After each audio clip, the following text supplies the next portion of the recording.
Assalamualaikum warahmatullahi wabarakatuh. Saya selepas ini akan buat satu video berkaitan dengan hacker yang telah hack handphone saya dalam aplikasi Telegram.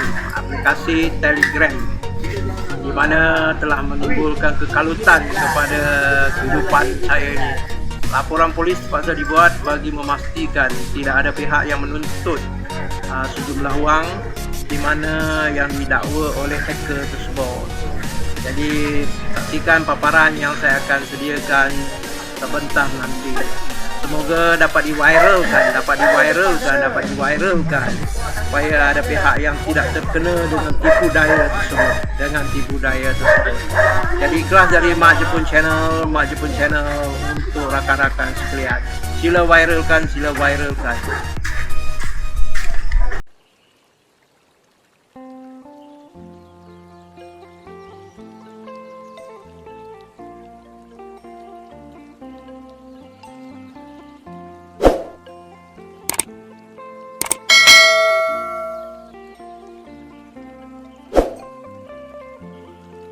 A few moments later. Assalamualaikum warahmatullahi wabarakatuh. Salam sejahtera.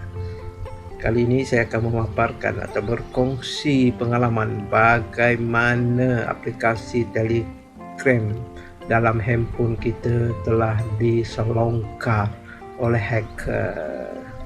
Jadi pengalaman ini berlaku pada 5 hari bulan yang lepas. Jadi saya akan kongsikan rentetan bagaimana perkara ini boleh berlaku supaya perkara ini dapat dihindarkan oleh rakan-rakan yang lain. Jadi itulah tujuan saya membuat video ini, supaya kita bersedia menghadapi sebarang kemungkinan mengikut track ataupun sejarah orang-orang yang telah terkena. Jadi dengan adanya pengalaman itu, sudah tentu rakan-rakan dapat bersedia andai kata mendapat maklumat-maklumat dari aplikasi Telegram seperti yang dinyatakan. Sila berwaspada selalu dan mengambil tindakan yang wajar seperti mana saranan-saranan pakar ICT. Okey. Pertama kalinya saya menerima mesej dari Telegram yang mengatakan bahawa berlaku transaksi ataupun berlaku cubaan untuk menukar password akaun Telegram saya. Jadi dalam mesej tersebut yang diterima oleh Telegram menyatakan IP tertentu telah cuba untuk menggunakan akaun Telegram saya dan berpusat di Makassar, Indonesia. Jadi ada beberapa pin yang dihantar kepada saya, tetapi saya tidak melayan pada waktu itu, di sekitar pada 4 Januari.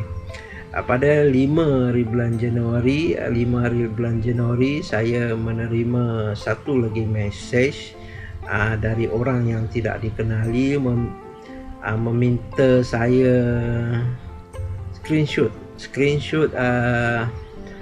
Telegram saya untuk melihat sama ada gambar ataupun ikon beliau masih ada dalam simpanan Telegram saya. Saya kenal orang tersebut, tetapi saya percaya bukan orang tersebut yang menghantarnya. Oleh kerana pada waktu itu tengah sibuk dengan keadaan kerja, jadi saya pun screenshot Telegram saya dah hantar kepada orang tersebut, rakan saya tersebut. Rupanya bukan rakan saya, tapi adalah hacker tersebut. Dan selepas itu, lebih kurang 24 jam selepas saya menghantar screenshot tersebut, maka berlakulah rentetan yang amat memerikkan, di mana sekitar pada jam 4 petang pada 6 hari bulan Januari, saya menerima bertalu-talu panggilan telefon daripada rakan-rakan yang menyatakan bahawa adakah perlu pihak saya menerima ataupun ingin meminjam wang daripada mereka. Mengikut sumber yang mereka katakan bahawa ikon saya yang keluar pada dalam permohonan ataupun rayuan meminjam wang tersebut. Jadi mereka WhatsAppkan kepada saya screenshot tersebut memang benar. Dalam telegram tersebut memang ikon saya yang terpapar, dan sudah tentulah ini kerja yang dilakukan oleh pihak-pihak yang tidak bertanggungjawab. Jadi senarionya, keadaannya bertambah runcing apabila banyak sangat panggilan-panggilan yang saya terpaksa layan dan menjelaskan kepada rakan-rakan bahawa itu bukanlah dari saya dan ada yang memahami. Dan tindakan pertama yang saya lakukan ialah membuat laporan polis. Jadi satu laporan polis telah dibuat berhampiran dengan kediaman saya bagi menidakkan tuntutan dari mana-mana pihak, di mana saya tidak perlu meminjam wang daripada pihak-pihak tertentu. Jadi lanjutan daripada itu, saya juga melakukan sedikit kesilapan di mana saya telah memadam aplikasi Telegram dari handphone saya. Situasi ini menyebabkan hacker ataupun orang yang tidak bertanggungjawab tersebut dapat mengodam keseluruhan isi kandung Telegram tersebut dan menghantar lebih banyak rayuan meminta wang kepada rakan-rakan saya, sama ada jauh ataupun dekat. Maka lebih banyak panggilan-panggilan terpaksa saya layan. Yang lebih malangnya ada rakan-rakan yang jauh yang tidak mengenali saya sangat telah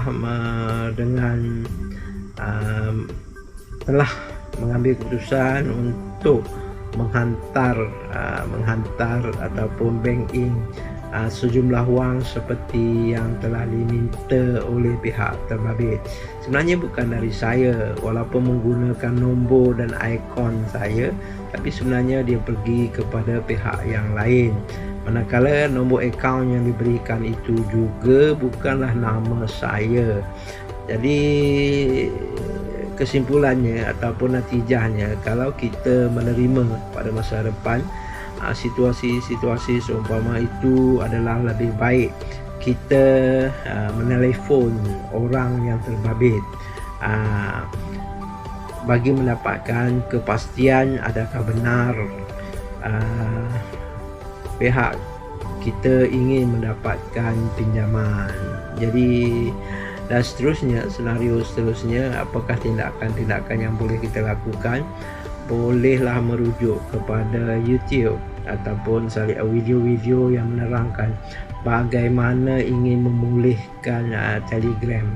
Daripada video yang saya lihat dalam YouTube, kebanyakan yang menyatakan bahawa perlu sedikit masa untuk mendapatkan kembali Telegram. Kita sedia maklum, Telegram merupakan aplikasi yang banyak digunakan oleh guru-guru ataupun urusan kerajaan, urusan rasmi, memandangkan Telegram mampu untuk menghantar file-file yang besar. Jadi ini juga sedikit sebanyak mengganggu tugas saya sebagai kaki tangan awam, kerana saya tidak dapat lagi akses ataupun membuka Telegram kerana pihak yang tidak bertanggungjawab telah monopoli keseluruhan. Dan apabila saya lihat beberapa pin yang sampai itu membuktikan bahawa mereka dah melakukan keselamatan 2 langkah terhadap present ataupun Telegram saya ini, dan mereka telah menguasai sepenuhnya. Jadi beberapa saranan seperti dalam YouTube tersebut yang perlu kita teliti dan mengikuti langkah demi langkah bagi memastikan Telegram kita dapat dikembalikan. Apa yang saya nak perkatakan di sini ialah kita perlu memastikan diri kita selamat dengan membuat laporan polis, dan seterusnya terpaksa sedaya upaya memaklumkan kepada rakan-rakan kita melalui media massa yang lain. Saya telah mengupload makluman ini dalam Facebook saya, tetapi saya percaya rakan-rakan tak semestinya akan melihat. Begitu juga dengan WhatsApp dan minta tolong kepada rakan-rakan yang rapat untuk memaklumkan dalam grup-grup tertentu supaya perkara ini dapat dihindarkan. Walaupun demikian, ada juga yang masyarakat kita yang sangat berbaik hati untuk menderma ataupun melakukan transaksi bagi memenuhi tuntutan daripada pihak terbabit, kerana mereka menyangka memang benar pihak saya memerlukan kewangan tersebut. Dan saya minta maaflah di atas apa yang berlaku kepada rakan-rakan yang tidak semena-mena telah mendapat satu situasi yang tidak sepatutnya berlaku.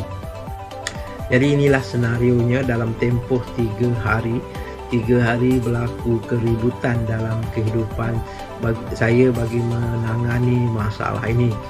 Dan yang lebih penting ialah supaya hacker ini tidak meneruskan aktivitinya daripada akaun saya menyeru kepada rakan-rakan supaya tidak mengendahkan ataupun jangan melakukan apa-apa tindakan yang diminta oleh pihak yang tidak dikenali. Walaupun dengan screenshot itu, bagi saya mungkin ada perisian-perisian tertentu yang boleh mencuri maklumat-maklumat dari handphone kita. Mungkin ada perisian-perisian rahsia, perisian-perisian hantu yang direka cipta untuk menangani permasalahan ini. Jadi saya menyeru pada rakan-rakan ambil iktibar daripada peristiwa yang saya alami ini. Dari langkah 1, iaitu menerima mesej-mesej dari Telegram tentang pindaan kepada akaun kita dengan adanya pin. Selepas itu ada meminta kita screenshot Telegram kita, dan seterusnya ada mesej-mesej yang sama yang meminta pinjam wang dengan sebab-sebab tertentu kepada akaun yang bukan kepada pemiliknya. Jadi kita perlulah berwaspada dan mengambil langkah-langkah yang wajar seperti mana saranan pakar-pakar ICT yang berkemahiran dalam bidang ini untuk mencegah kita dihack oleh pihak ketiga. Jadi itulah tujuan saya, antara lain menyeru kepada rakan-rakan untuk sebar luas, viralkan apa yang saya perkatakan ini kepada dunia maya, terutamanya masyarakat di Malaysia, bagi menghindarkan situasi apa yang saya berlaku ini kepada rakan-rakan ataupun tuan-tuan dan puan-puan, datuk-datuk dan datin sekalian. Semoga memberi manfaat kepada semua.